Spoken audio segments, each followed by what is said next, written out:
So this second panel is focused on a slightly different angle. This is our opportunity to explore some of the issues that were alluded to in the last panel, which is some of the risks and the consequences and the sort of downside of the evidence-based movement. I don't know if Akiva is still in the room, but there he is. When he mentioned, he started off by talking about evidence and we have to use evidence. And I hope this doesn't become a conversation that's anti-evidence. We all need to focus on the need to accumulate evidence and build a record of effectiveness and make choices about policies and programs based upon some information beyond our own impulses and biases and marketing pitches. The question is, how do we do that? And I think the first panel effectively raised some issues that clarify how difficult it is, that tension between going with good ideas and pursuing models that make sense to people versus adapting practices that have already been proven to be effective. One thing that's been irritating me recently are all the people that write about evidence-based practice who cite this number constantly. The number slightly varies, but I've seen a lot of publications. Only 5% of youth in the justice system are served by programs that are evidence-based, as if that's some kind of condemnation of the justice system, that only 5% of youth are served by those programs. And my argument would be, well, how many people should be served by those programs? Because what everyone thinks of as evidence-based programs all come from a very similar frame and a very similar approach. And are you really suggesting that saying that number sort of implicitly suggests that 100% of youth should be served by those programs? And I don't think that's a justice system we want. But how do we negotiate the proper balance? Should we always have a third of programs that are innovative and promising and in development, a third of programs that are rock solid, and a third of programs that are sort of on the chopping block because there's enough evidence to suggest they may be a bad idea and we're just waiting for the final results to come in? It's a tension. So how do we negotiate that tension? We have with us 4 people who experience this and live with this tension from different perspectives. Starting from my far left is Ruben Austria, who's the Director of Community Connections for Youth in the Bronx.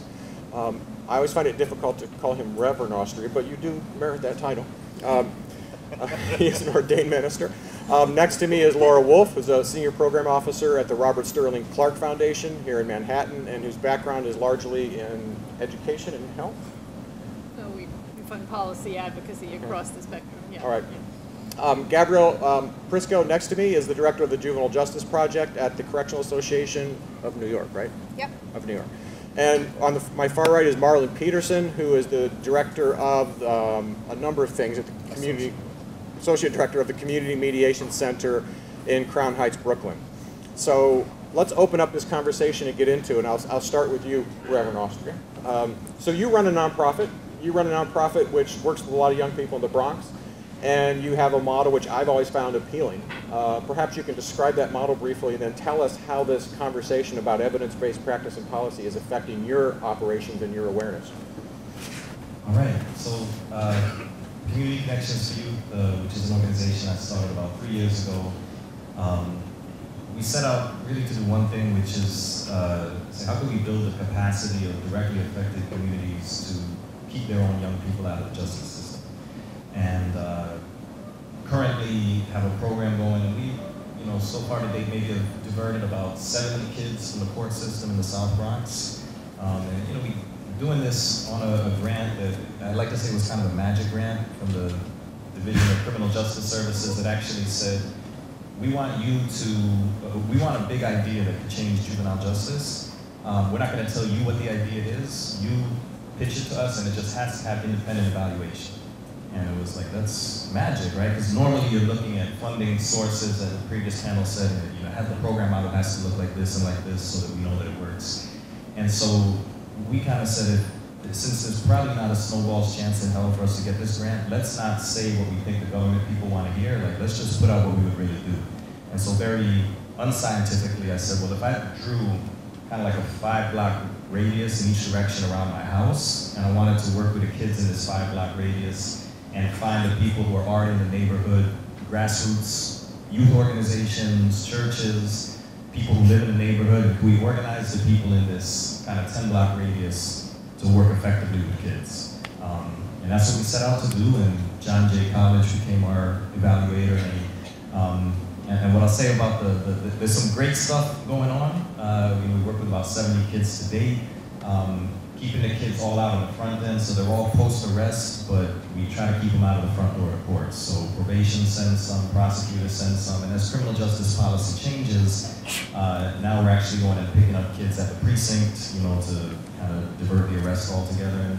And the stuff that we're doing is really, it's kind of the opposite of evidence-based in some ways, or in terms of like doctrinaire stuff, right? So we take in who's in the neighborhood, there's a community garden, and there's a guy who does, he teaches young people to like plant vegetables, and it's the exact opposite thing that you would expect, right? Like how is that evidence-based, but it's, the kids are connecting to it, right? There's kids who are doing art programs, and it's, the nice thing about working with the evaluation and our evaluators is that they're saying, okay, we're gonna have a logic model, we're gonna have a theory of change, we're gonna have a bunch of stuff, but what's gonna happen is that everything is gonna change, right? Like your assumptions are gonna be proven false, and then you're gonna have to change the logic model, and you're gonna have to keep looking at the data, and when the data proves your hypothesis, that's great, you'll celebrate it. When the data is taking you in a different direction, then we're gonna reevaluate the hypothesis and look at what's really working. And I don't wanna go on too long, but I'll say that, you know, we're hoping to become, and this will be years down the road probably, but the first program that is built really on the strengths, on a positive youth development framework, on the strengths of local communities, on the strengths of grassroots community organizations that gets an evidence-based designation. We don't have that yet because there's no randomized assignment, right? There's no control groups. It'll be a few years down the road, so you're able to look at the kids that we serve with a comparison group, and even then it'll be quasi-experimental to see how did they do. Right now we know that, you know, we're getting 83% of the kids to the program successfully. The thing that I love about what we're doing, and I think the best thing where we're kind of looking at some of the numbers, is that the average kids are mandated to our program for 60 days. And we said, we think we can do something good enough with kids that they'll stay beyond the mandate. And everybody said that's not gonna happen. Kids who are not mandated don't go to programs. The average kid is staying 173 days. 56% of the kids are staying active in the program post-mandate. There's about 35% of the kids who've been with us since the very beginning who are still active now. And if you kind of look at the numbers a little bit crunchier, like 19 of the 70 so far who've been involved in multiple things, their average duration is 254 days. There's 10 kids whose families were real involved, their average duration is 333 days. And the whole kind of idea though is, can we create a community network that young people and families will connect to and stay involved with because it's just a good thing to be in. And so it's a very different lens from kind of the individualistic, criminological, what's gonna stop these young people from reoffending. And I think down the road, the evidence will show that they probably do have less offenses, but it's more about, as Professor Adams said, it's getting into the aspirational, the dreams, the hopes, and saying, what's gonna get people to a place where they're saying, man, I just wanna become the person I'm supposed to be, and I got some support around me that's helping me do that. And that looks very different from a very tightly defined model, but it's relationships, it's community, and it's starting with what's already in a neighborhood as opposed to we're going to import something in. So from that, I infer that New York's wide open for innovative ideas and people to implement program models that make sense to them, and you can get support for that. Is that accurate, Gabrielle? I love being the advocate on the panel. You always get that kind of question. So thank you, Jeff, for having us here, and also for really keeping our focus, not just through this event, but in general, on really digging deeper into this question, which I think is really important. I don't know that I can speak completely to where New York is at as a whole. I can say that, echoing some of the concerns of the earlier panel, I do think that there is a tension between a push for evidence-based modalities and the kind of programs that Ruben is talking about. And I want to mention another concern I have that I think hasn't really had a lot of space yet, which is that a lot of the current evidence-based models are also clinical-based models with a very specific psychological or psychiatric framework, and that there's a risk, I think, of the over-pathologization and over-diagnosis and over-medicalization of children who may be engaged in just normative adolescent behavior, but are particularly from communities of color and low-income communities of color.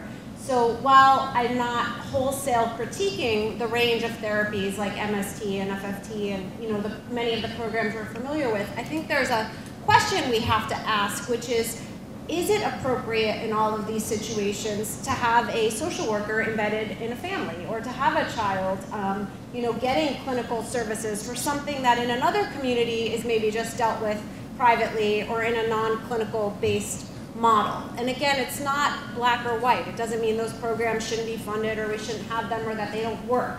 But I think sometimes I get a little nervous when I hear people talking about, well, it's a great model. We have social workers in with the family. And it's like, well, what's the trigger for placing a social worker with a family, or for providing a child with really intensive mental health or substance abuse services? So when I went, I grew up in New York, and in my high school on Staten Island, public high school, not particularly great high school, right? But a lot of kids, including me, for example, smoked pot. And none of us got social workers in our homes because we were smoking pot, right? That was not a trigger for that kind of intervention by the government, which then opens up a person and a family to a lot of other kinds of interventions, right? So if you have a social worker in a home, or you have entire family receiving services, again, it may be appropriate. And I think Professor Adams spoke really eloquently about the host of issues that surround kids, and that on one hand we really do want to deal with, because children are living in context and living in family and living in community, and because children have such a lack of agency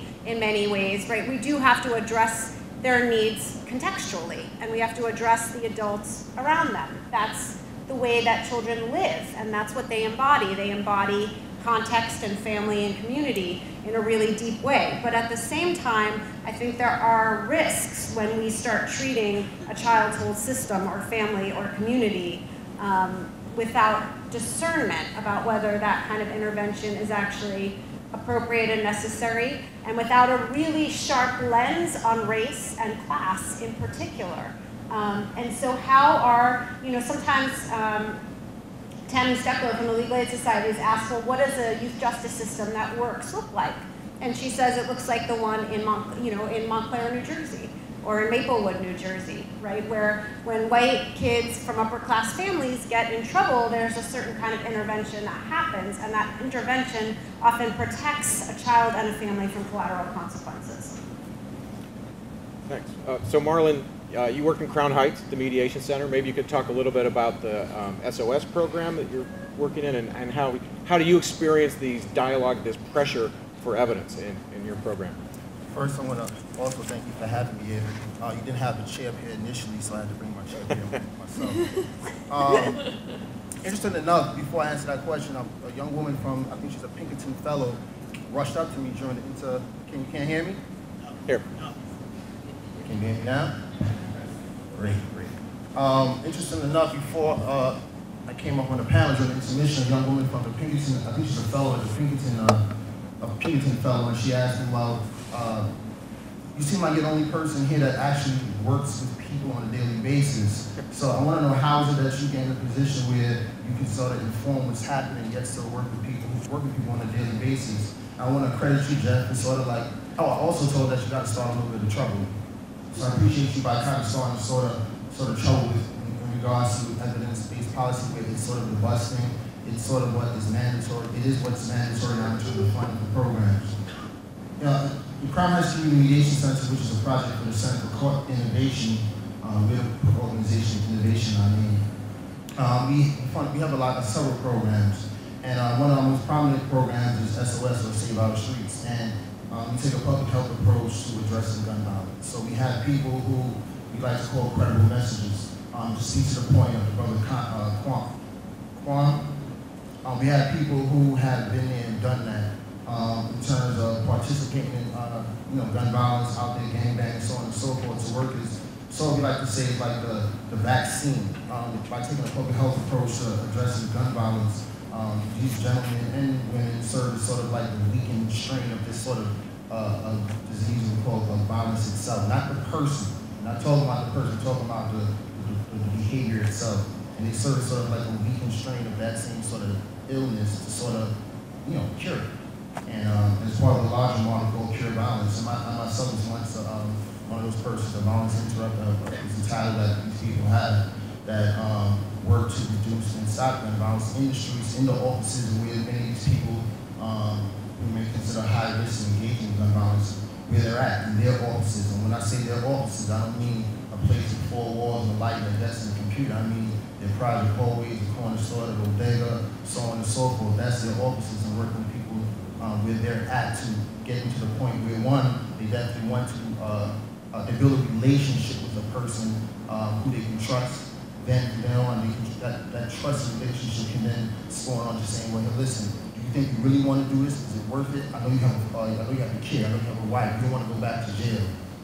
Putting those sort of things in their heads to make them think. From then on, it's a process of getting the resources they need and getting them to resources they need, whether it be in GED training, job training, maybe they need a program, a drug rehabilitation program, and so on and so forth, or just mentoring, so that they can move from that antisocial behavior in terms of participating in the self-destructive behavior, which is using guns, to get onto life with just normal people in the world. Let me ask you, Marlon.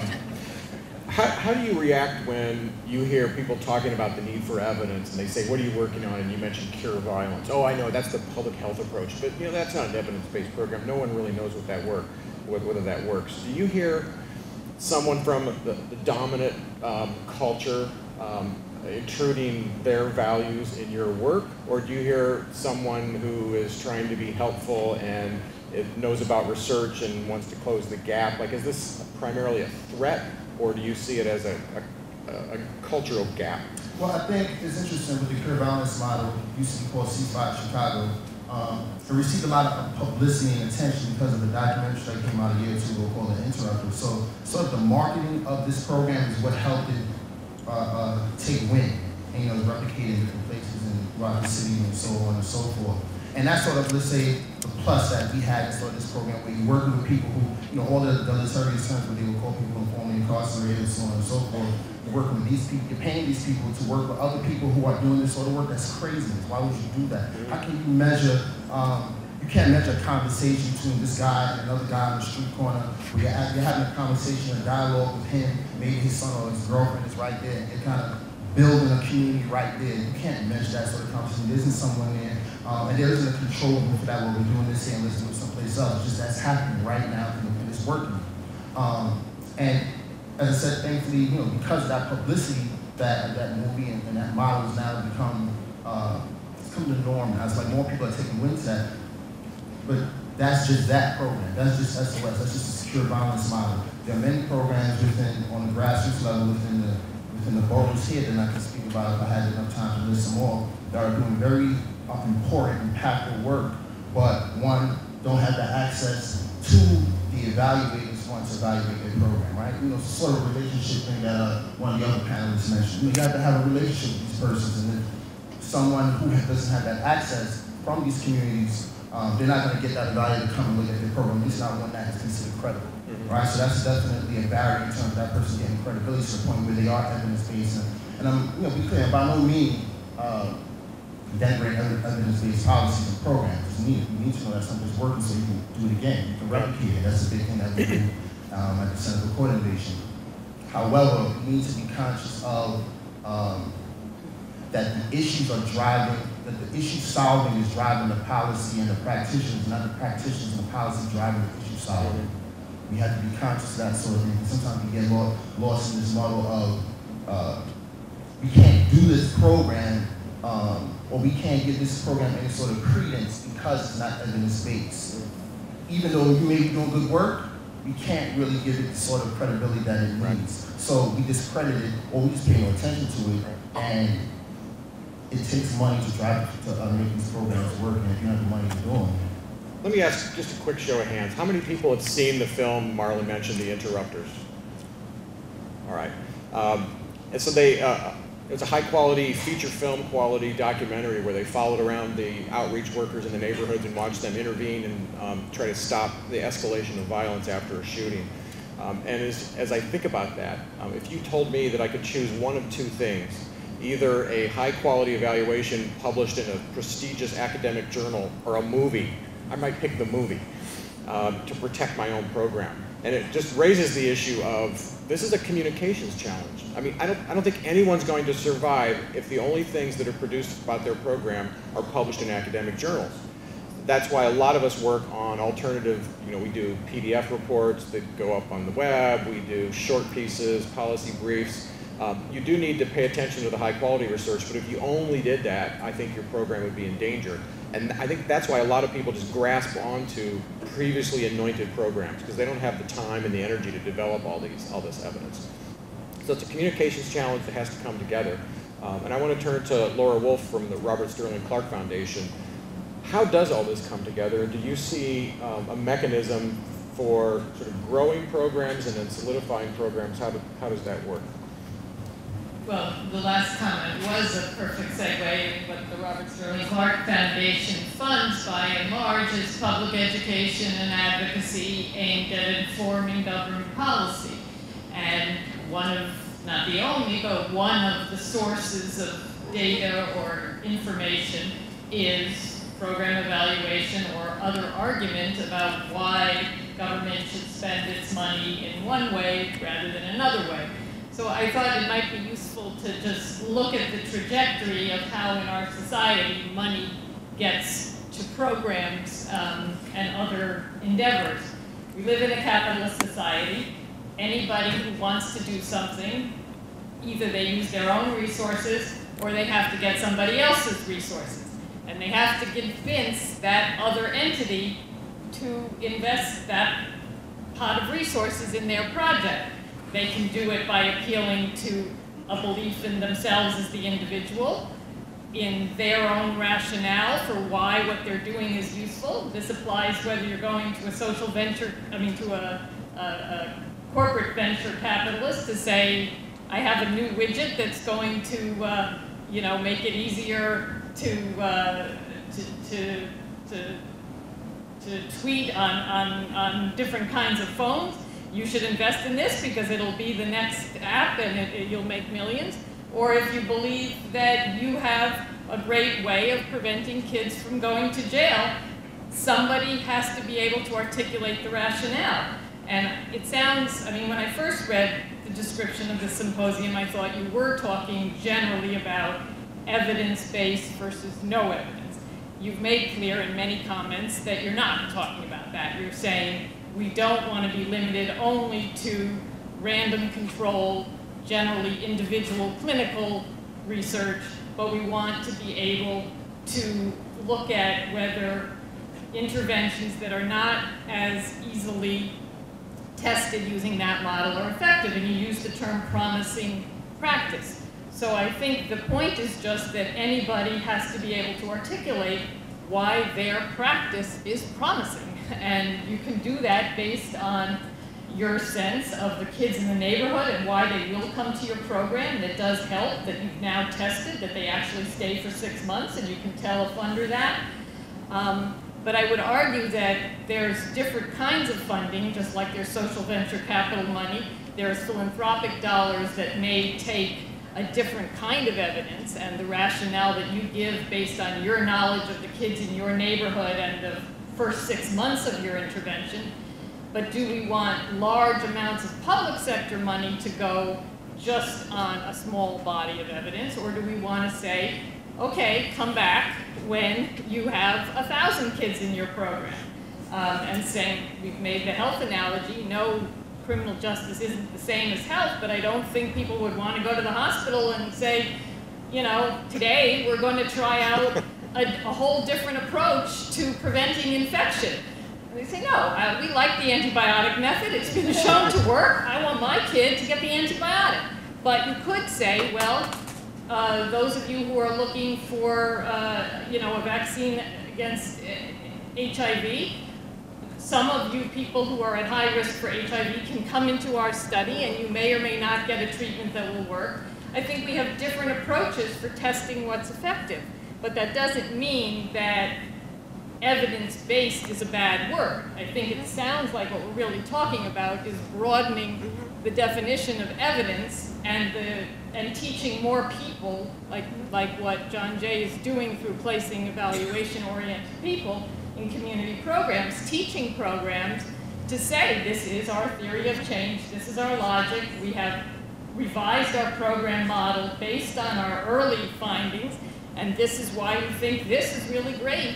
and you, new foundation, should invest in it, and you, government, should then take it on. This raises a very interesting issue for me, or something I think about a lot, which is, you mentioned philanthropic funders, you mentioned government funders.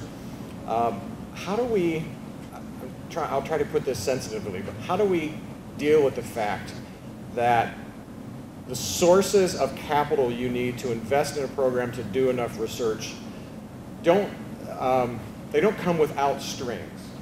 The people who make decisions about where the money goes are either, if it's an early generation foundation, the people who actually develop the funds through their business, or they may still be around, or they may be on the board of trustees. They have a certain class basis from which they see social problems. And the same thing is true in government. It may be a little attenuated in government, but just think about all the individual entrepreneurs who serve in government, who are on the key committees, who make the decisions about where the funding goes, who decide. I mean, it used to, in the old days with the earmarks, the federal Congress used to just direct funds to programs and pick and choose. So how do we deal with the fact that people who are making the decisions about where the resources go to support certain program models are not free of bias and their own interest and their own perspectives about social problems and how to fix them? I would say that is the role of advocacy and public mobilization and informing journalists and the field at large and making your case. And that we live in somewhat of a democracy, and that is the only strategy we have for informing those in politics, in government, is raising the voice and making the case. I mean, it doesn't always work, but I don't see, it's not going to happen only by publishing research in peer-reviewed journals. It means getting the word out and becoming articulate spokespeople in your communities and beyond it. And yesterday's a good example how it doesn't always work. Absolutely. 86% support. Bob Marley has this part, and he says he's sick and tired of ism schisms. I think definitely there are a lot of ism schisms that prevent people who are directly affected by these issues to have a value placed at the table when it comes to determining how we define evidence in terms of evidence-based policies. And you made a key point, or in terms of we need to broaden that definition of what evidence-based policies are, because as mentioned before, we need to know what's worked to do it again and do it again and do it again. But also in doing that, we need to know there's differences in terms of what works in one community and what works in another community. There's very different dynamics in Bed-Stuy than it is from Fort Greene, Brooklyn. It's very different dynamics, so we have to be conscious in terms of how we implement or how we value these sort of evidences in terms of where it's replicated at, or what we want it to be replicated at. So that's another point I want to bring out there as well. But I also feel that, as John Jay is doing already in terms of Mr. Travis mentioned that, the Prison Reentry Institute and, having people who are, directly affected by these issues, part of academia, and definitely inform these issues, that's definitely a start in the right direction. Another thing also when it comes to young people, and you mentioned, someone mentioned about participatory engagement. I see my colleague over there, another colleague of mine. We need to be able to engage young people at a valued standpoint, not just sort of just dog and point show. We have a couple of young people here together. They're going to come together. They're going to do some research, and then we're going to put out there and say, "Hey, look what the young people did." No, you have to train them. One, that's the first thing, but we also have to value their voice in terms of, and then advocate for them in places and tables where they can't be at. They can't be here right now. They're in school, so we need to be true to the core of those people, those young people that we are training. So, in the Center for Innovation, there's a Youth Justice Board, and the young people there inform policy in terms of they've done research on police-youth relations within the community. And their work has been published, and it's not just something that we put in a nice little book and send it out to school. It's published in academic research. And that's one way in terms of being able to, one, get the voice of the people who are directly affected by these issues, and then bringing their voice to the table, very genuinely bringing their voices to the table. Can I jump in? Yeah. I want to say part of the, how those decisions are made, it also comes from how you define the problem. And a lot of the lens, I think, of evidence-based says, well, you got like broken people that you got to fix so they can work in a functional system. And that's the lens that a lot of research comes out of. And then I think when you get deep into this, you realize the system is often more broken than the people that it's trying to fix. And so you got to stop saying, how do I get people to behave functionally in a dysfunctional system? No, you got to broaden a little bit. And so the way that we tend to look at it, right, is also to say there's been a real loss at the community level. Like, we've lost a bunch of stuff with this reliance on incarceration, right? We've lost our young people, but we've also lost the dollars that are associated with them. And you look at those studies of like $1 million blocks, money leaving the community. And we also lose the experience and the wisdom of what it takes to kind of hold young people accountable, to work well with them. And a lot of that experience is lost in the same people who are taken out of the community, right? And so now we're in this trend of we're moving back away from, we're saying, okay, yeah, incarceration doesn't work. Let's invest in stuff that does work. And you're getting the kids back in the community. Is the money really coming back to the community, or is it coming more to intermediaries? And are the people, is the experience coming back in the form of community people? Or again, is it coming back in the form of professionals? And so asking the question of, this question of who wins, who loses, when I saw the shift in New York towards evidence-based, a lot of it was, let's bring the kids back, but we're still afraid to engage with the communities where young people are coming from, and the resources that we've taken out of those communities, we'll put them back in, sort of, right? We'll put them back in the form of programs and professionals, but are we gonna actually invest in the folks on the ground who often have different ways of understanding the problem that are often more profound? And I say that again to say, where I found that sometimes the evidence-based folks are more doctrinaire, faith-based than faith-based folks, right? And I say that as a minister, where it's like they're kind of going, well, that's not in the Bible, we don't believe that, right? Or that's not in the panoply of evidence-based programs, we don't recognize it. But people are saying, wait a minute, we have other ways of talking and communicating change. Right? And some people will say, and this is the mentors I used to interview, all these people were saying, well, I went to a service and the Holy Spirit came into my heart and I was instantly delivered from drugs. And when 15 out of 20 people say that, you go, maybe there's something going on here. Right? Or people who say, I was in prison and I got involved with the Muslim Brotherhood, and but all these things where you're saying people are experiencing life change in ways that don't fit the doctrine of evidence-based, but it's happening.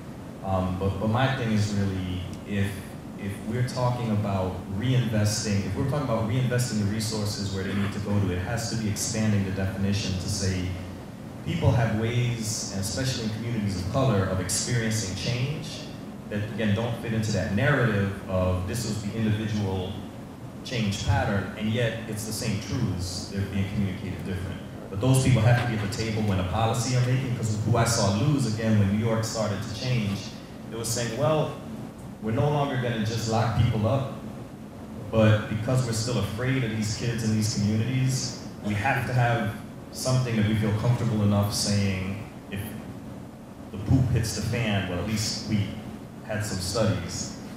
And to say, no, let's get to the principles underneath the studies, because those tend to be true. And if I could use a fancy word from your world, right, when you do meta-analysis and all that stuff, right, like, I like to say that and all that stuff, right, like, but the meta-analysis kind of says, well, when you look across the different studies, there are some core principles. And the core principles are the same thing that people in the faith community would say, the same people, honestly, right, if you looked at radical movements and Black Panthers and Young Lords, and say, it's those change processes underneath are the same, and that just different language.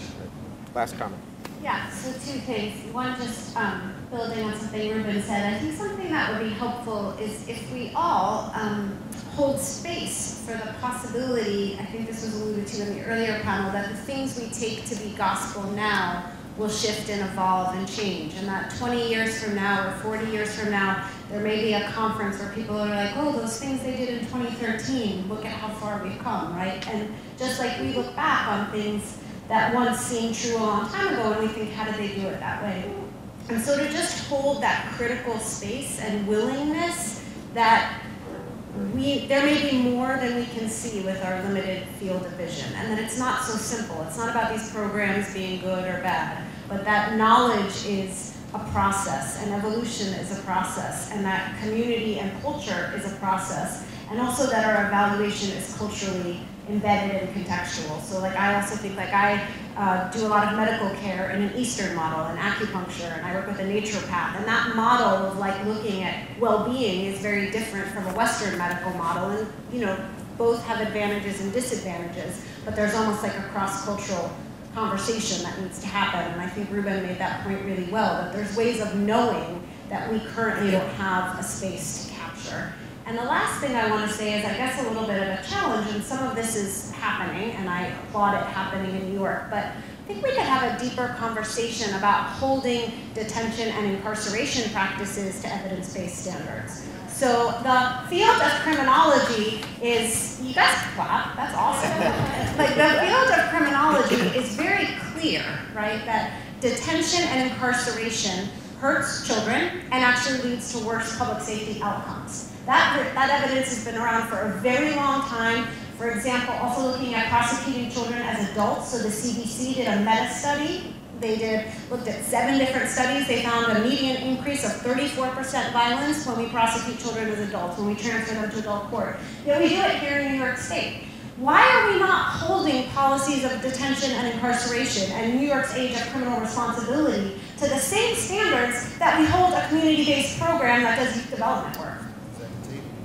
So I think we really need to say, thank you, we really need to say that that same pressure to conform youth justice policy to evidence needs to apply to the practices of detention and incarceration and of prosecuting children as adults that New York State is still engaged in, where we spend, you know, $250,000 a year or more to put a kid in detention, $266,000 a year to put a kid in an OCFS placement, where we're spending a lot of money prosecuting children as adults despite the fact that it increases violence and recidivism and felony property crimes and future violence, and we don't say where is the evidence-based response to those practices.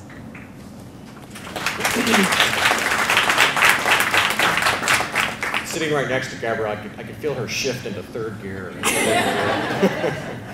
Okay, we have a little bit of time for questions. And before we move on to questions, I forgot to do my job, which was to point out the hashtag on the screen there if people are on Twitter.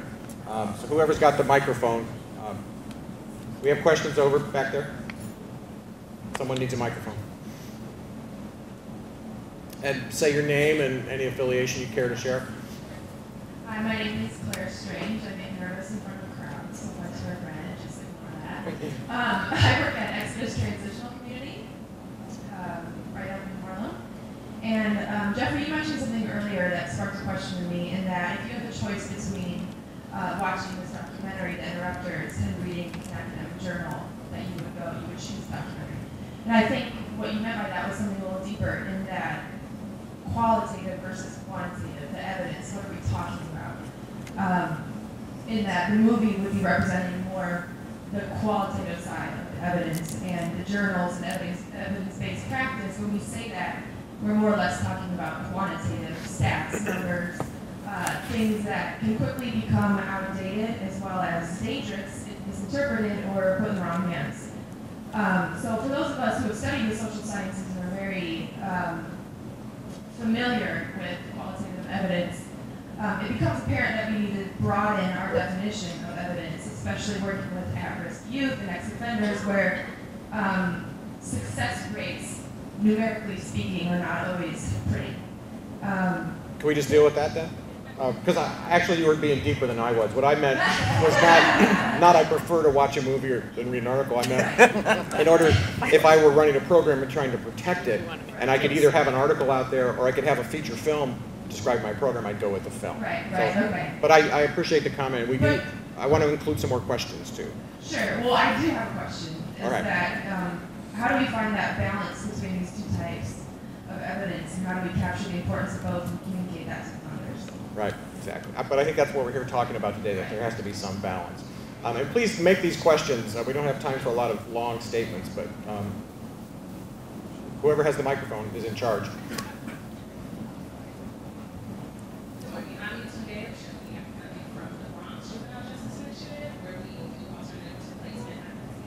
A little closer. We do advocacy for youth to help them get alternative placement programs instead of incarceration. My is in regards to the environment.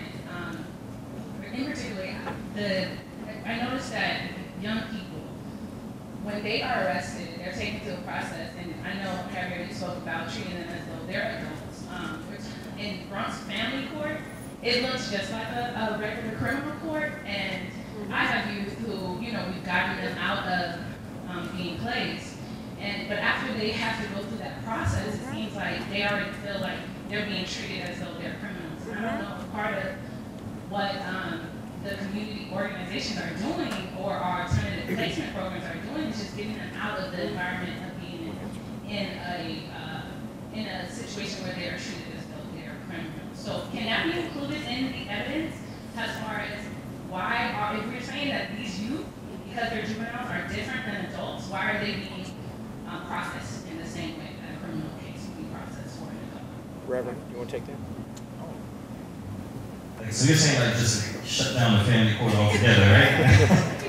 Well, yeah, I mean, I think again, as to Gabrielle's logic, there's a whole, like when you criminalize people from the start, that sets a whole trend in motion. And if you don't do that from the start, that's a good thing. And I'm sure, again, you can look at evidence in all, like there's the science of design and how people relate to their environment. You know, even things that people will tell you about, you know, how nasty was your attitude based on how nasty was the attitude of the court officer who told you to take off your belt, right? Like it's all of those things play a role, but I would definitely agree that, and this is what our approach is trying to do, is to say if I think what the evidence does show, right, is that there's a lot of kids that if the justice system never touched them, or if it didn't do anything at all, they'd be better off. Right? And so how can we not rely on the justice system having to be the trigger point for getting kids involved in stuff that's going to help change their lives? And the earlier you can do that, the better. And the earlier that you can do that involves just spreading the involvement of so many more people who are not necessarily even involved in formalized programs. Right? The pastors and the bodega owners and people who will understand that maybe I can pull this kid into something before they formally touch the justice system, because it is the outcomes tend to get worse and worse the deeper you go. You have a really quick comment, Marlon? Do you have the mic? I don't have the mic. All right.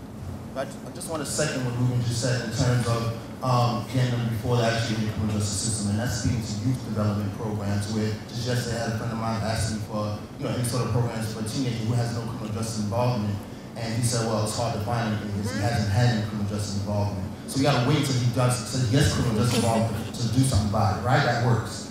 I guess, but so I mean, just to speak to that second point though, that in terms of youth development programs, that they're difficult to measure in terms of how they're actually effective, but we can see the importance of them in the place of sort of making the work that we do in criminal justice less relevant. All right. Thanks very much. When we put together these panels, I knew it would be easy with the people we have here today. Facilitators have an easy job, and I think this was fantastic, and please join me in thanking them.